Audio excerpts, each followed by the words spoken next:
have the ground. Fantastic. It is so wonderful to be here. And for those of you who don't know me well, which I suppose is everyone here, my name is Dr. Jonathan Smilges, and I am an assistant professor of English and multicultural women's and gender studies at Texas Women's University in the United States. And much of my work deals with a lot of the issues that we're going to talk about today, thinking about resistance and resilience among marginalized populations for whom survival itself is often an act of resistance and resilience. And you know, I'm very grateful, quite frankly, to be invited to speak here today, because the mere existence of this conversation, I believe, is a testament to the importance of academia and the importance of thinking really critically about autonomy, resilience, and academic survival, because these terms and these phrases are tossed around, I think, rather frequently in both activist communities, but also more broadly in the political sphere, even as they are perhaps weaponized against us in particular ways. But by thinking about them critically, my hope is that we might kind of jar them open or tease them out in such a way that they provide new opportunities for us to think about our relationships with one another and ways that we might both continue to resist the powers that be, but then also survive that resistance, which I hope we can agree is an important part of the resistance. And so I'd like to preface everything that I'm about to say with that I have very much planned this talk in such a way to prompt conversation, to prompt discussion. And so I really welcome all of you to ask questions that are not only you know, asking for more information, but also might push back against anything that I say, right? I want this to be a mutual conversation. I want this to be a dialogue that is useful to all of us, rather than a traditional lecture that in a lot of ways maintains the very power hierarchy that we would like to be upsetting. So with that, I'll begin.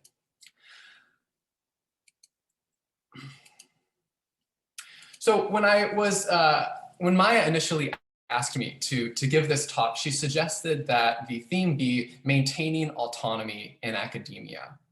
And I'll be honest, I very quickly agreed to do this, but I secretly knew as soon as she asked that I would be contesting the terms of that very theme.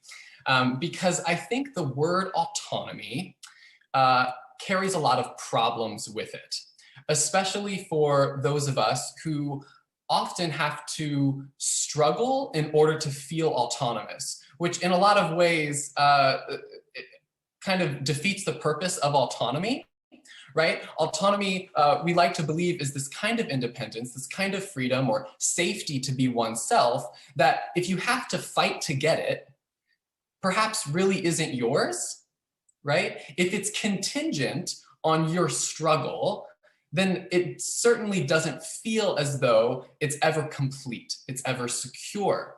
Now, there have certainly been many critiques of autonomy throughout philosophy, cultural studies, English, and humanities more generally. And these critiques would suggest that autonomy is a privilege that only some people can afford.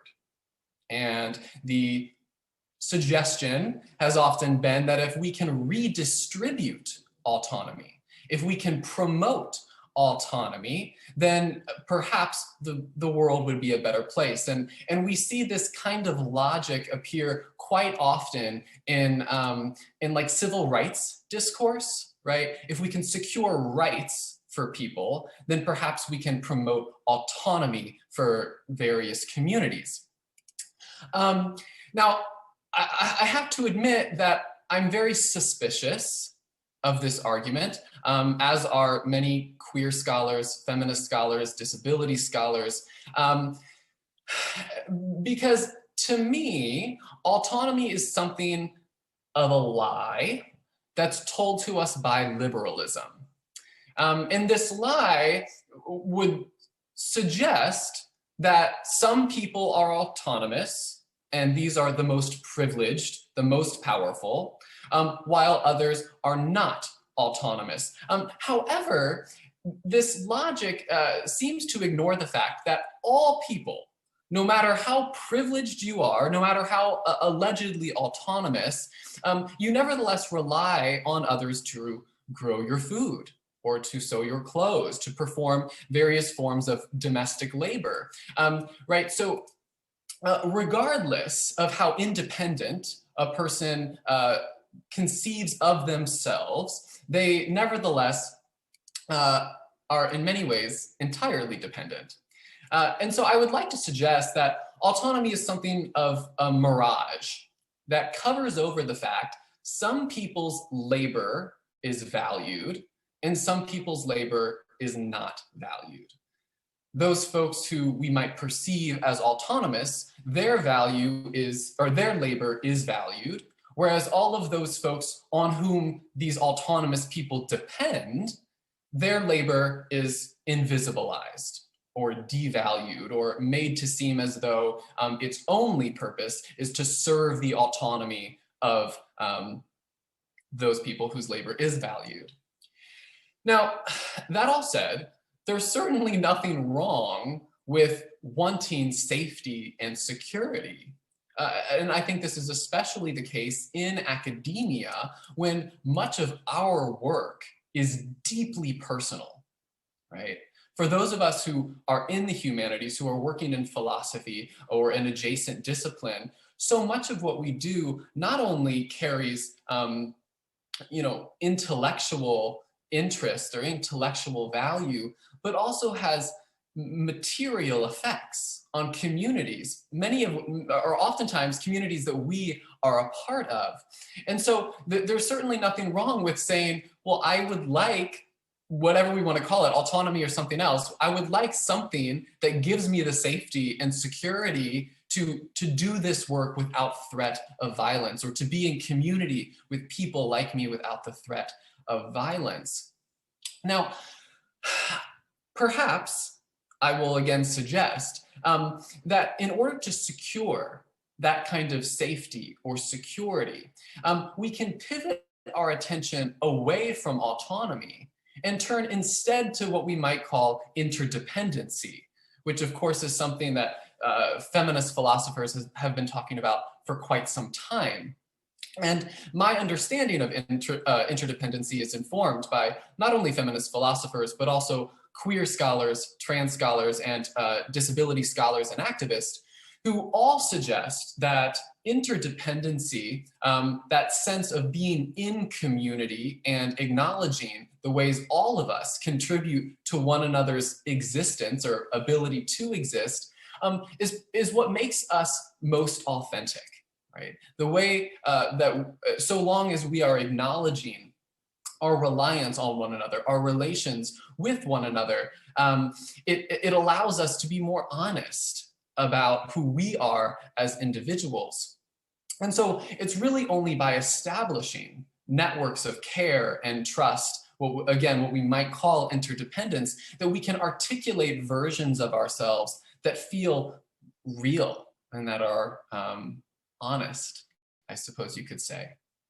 And so then the question becomes, how do we translate horizontal forms of interdependence, right? The forms of interdependence that you all are already establishing among your peers into a kind of resistance that exposes the vertical interdependence that's belied by liberalism and autonomy. So how do we use the interdependence in community to show the interdependence that already exists vertically, that autonomy works so hard to disguise? Now, much of this work you all are already doing.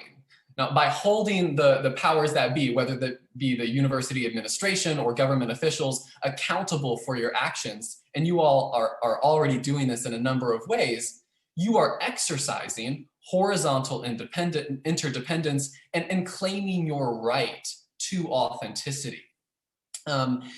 But even as we celebrate these kinds of large-scale forms of protest that receive media coverage and the support of thousands of scholars across the world, which I think you all should be so proud of securing, I think we also have to step back to appreciate the radicalness of interdependence as it occurs in the minutiae, as it occurs in these small and intimate moments that dot and fill our lives. Now, I'm referring to the subtle and at times silent ways that people in our own care networks, because I think it's relevant and important to acknowledge how our resistance is something that we can't always get away from, and in fact, in many ways, defines our very breath, our every waking moment. And so I want to point to our friends and our lovers and sometimes our colleagues and perhaps even occasionally our own born families as networks, as care networks that can help us to do this radical work of exposing vertical interdependence. Now, by doing small things like using one another's correct name and pronouns, by ensuring access so that people with varying minds and bodies can access our conversations, by offering accommodations, and by hosting parties where people can wear what they want, or by having conversations such as this right now, we can encourage one another to think and speak and move as we want and feel and know ourselves. And it's these small and intimate moments that ultimately sustain our horizontal interdependence to do those large-scale acts of resistance that are so important and yet exhausting. And so I perhaps want to conclude with the idea that academia does not only occur out there in public, in faculty meetings or in classrooms, but academia, that thing we have to survive, also happens right here in the intimate gatherings that affirm each of us as valuable and lovable and worthy. And I recognize that what I'm saying perhaps ebbs into the sentimental, but what I hope we can all respect is that that sentimentality is what makes up most of our lives. Right? That sentimentality is ultimately what we spend most of our time doing and wading through.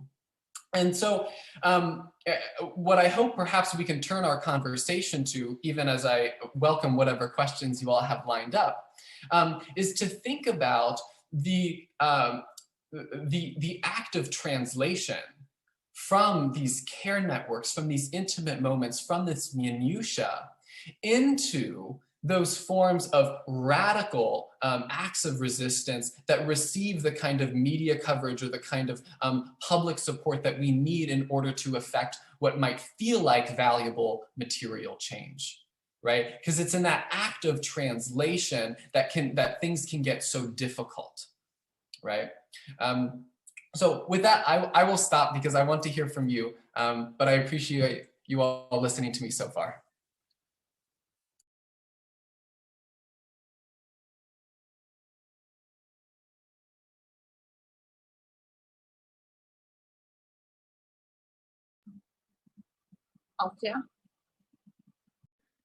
I just want to share a feeling, kind of like an idea. I have also been thinking a lot about sentimentality during this last 40 days since the protest